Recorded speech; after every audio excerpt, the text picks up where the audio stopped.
ভাই এটা কি ছিল ভাই? আমি কল্কির ট্রেলারটা জাস্ট জাস্ট জাস্ট দেখলাম এবং দেখেই মনে হলো যে ব্রেকডাউন ফেকডাউন তো পরের ব্যাপার, যদিও ব্রেকডাউন করা উচিত নয়। ঠিক আছে, অনেক জিনিসপত্র আগে থেকেই বুঝতে পারা যায়, স্পয়েল হয়ে যায় কাইন্ড অফ, বেশি জেনে সিনেমা দেখতে গেলে পর মুশকিল। কিন্তু এই ট্রেলারটা দেখে না আমার ব্রেকডাউন করতে খুব ইচ্ছা করছে, কিন্তু আমি ব্রেকডাউন করবো না। কিন্তু ট্রেলারে আমি যেই যেই জিনিসগুলো লক্ষ্য করলাম, তোমরাও সেগুলো লক্ষ্য করেছো কিনা সেগুলো নিয়ে তোমাদের সাথে এখন কথা হবে। একটা জিনিস লক্ষ্য করো, অমিতাভ বচ্চনের সাথে প্রভাসের যে ধ্যার বাড়া পিস কানেক্টেড, অমিতাভ বচ্চনের সাথে প্রভাসের যে ফাইট যে হচ্ছে, সেই ফাইট কিন্তু একটাই ফাইট, দীপিকা পাড়ুকোনকে তুলতে গেছে। এখানে স্টোরি লাইন দেখে যদ্দূর বুঝতে পারলাম একটা পোর্শন, যে প্রভাস দীপিকা পাড়ুকোনকে কিডন্যাপ করে শাশ্বত চ্যাটার্জি, যে মেন ভিলেন, শাশ্বত চ্যাটার্জিকে দেখে আলাদা লেভেলেরই গর্ব হচ্ছে। ঠিক আছে, কমল হাসান, অমিতাভ বচ্চন প্রভাসের সাথে স্ক্রিন শেয়ার করছে বাংলার মানুষ। এটা ট্রুলি বাংলা ইন্ডাস্ট্রির জন্য একটা গর্বের মুহূর্ত। বাঙালি হিসেবে আমি গর্ববোধ করছি। ভালো হয়েছে শাশ্বত ক্যারেক্টার অমিতাভ বচ্চনের যে ছেলে, সে নিয়ে নিয়েছিল। ঠিক আছে, এখন অভিষেক বচ্চনের বাবার সাথে শাশ্বত চ্যাটার্জি স্ক্রিন শেয়ার করতে যাচ্ছে। এনিওয়ে, দ্য পয়েন্ট ইজ যে শাশ্বত চ্যাটার্জির জন্য দীপিকা পাড়ুকোনকে কিডন্যাপ করতে প্রভাস গেছে। ঠিক আছে, হ্যান্ড ওভার করতে হবে। সেইখানে অশ্বত্থামা অমিতাভ বচ্চনের সাথে তার ফাইট হচ্ছে। ট্রেলারের মধ্যে যতগুলো প্রভাস আর অমিতাভ বচ্চনের ফাইট সিকোয়েন্স আছে, সবকটা কিন্তু ওই একটা মুহূর্তেরই। এবং একটা দেখে আমার পুরো গুজবাম দিল, অ্যাকচুয়ালি দুখানা দেখে গুজবাম দিয়েছে। বুজ্জি বলে প্রভাসের যে গাড়িটা আছে, সেটা পুরো ফুল ফোর্সে অশ্বত্থামাকে মারতে আসবে এবং অমিতাভ বচ্চন পা দিয়ে ওটাকে থামাবে। It is kind of like Batman versus সুপারম্যানে, যদিও সুপারম্যান কিছুই করেনি, জাস্ট দাঁড়িয়ে ছিল, ব্যাটম্যানের গাড়িটা এসে ধাক্কা খেয়েছিল। কিন্তু এখানে একটা সেম ওই টাইপের ভাইব। তারপরে আরও একটা সিন আছে শেষের দিকে, তোমরা খেয়াল করবে, অশ্বত্থামা মানে অমিতাভ বচ্চন প্রভাসকে বাঁ হাত দিয়ে তুলে দৌড়াচ্ছে, দেয়াল ভাঙতে ভাঙতে যাচ্ছে। লাস্টের শটটা বুজ্জি পুরো একটা 180 ডিগ্রি 360 ডিগ্রি একটা টার্ন নেবে এবং প্রভাস ওর থেকে আয়রন ম্যানের মতো উড়তে উড়তে বেরিয়ে আসবে। তোমরা খালি সিনগুলো দেখো। তোমাদেরকে আর একটা জিনিস বলি আমি, আজ অবধি যত ট্রেলার বেরিয়েছে আর যেই ফিল্মগুলো দেখতে গেছি না, বাড়িতে ফেরত এসে যখন ট্রেলারটা আবার যখন দেখেছি, আমি একটা জিনিস বুঝেছি।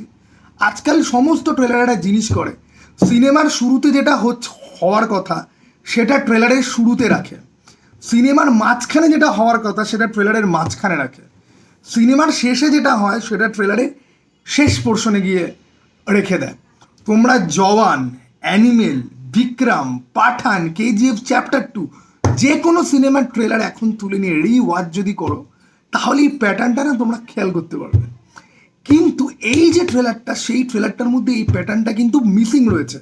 কারণ প্রভাসের অ্যাকশনের যতগুলো শট, সবই অমিতাভ বচ্চনের মানে অমিতাভ বচ্চনের ইয়ের সঙ্গে, এক্সট্রা কোনো শট নেই। ওরা খুব বুদ্ধি করে ট্রেলারটাকে কেটেছে যাতে কিছু স্পয়েল যাতে না হয়ে যায়, যাতে এন্ডিং কেউ গেস করতে যেন না হয়। ওই জন্যে কমল হাসানকে একদম শেষে দেখায়। এবং কমল হাসানকে দেখে ডিউন চ্যাপ্টার 1 চ্যাপ্টার 2 এর একটা ভিলেনের কথা আমার মনে পড়ছিল। টু বি ভেরি অনেস্ট, এই সিনেমাটা যখন রিলিজ হবে, গল্পের সাথে হলিউডের অনেক সিনেমার মিল হয়তো পাওয়া যাবে।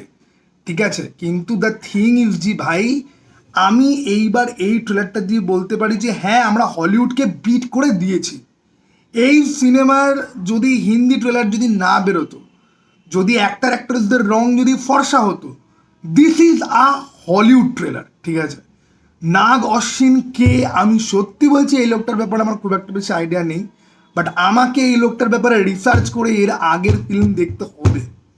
লোকটা কোথা থেকে এলো, কি করে দিল, আর এই যে 300 400 কোটি 600 কোটির যে আমরা এত কথা যে শুনতে পাই, রাধে শাহ, সরি রাধে না, আরে বলো না, প্রভাসের যে সিনেমাটা এলো যেখানে ও অ্যাস্ট্রোলজার টাইপের, ওই সিনেমাগুলোরও নাকি 400 কোটি বাজেট ছিল।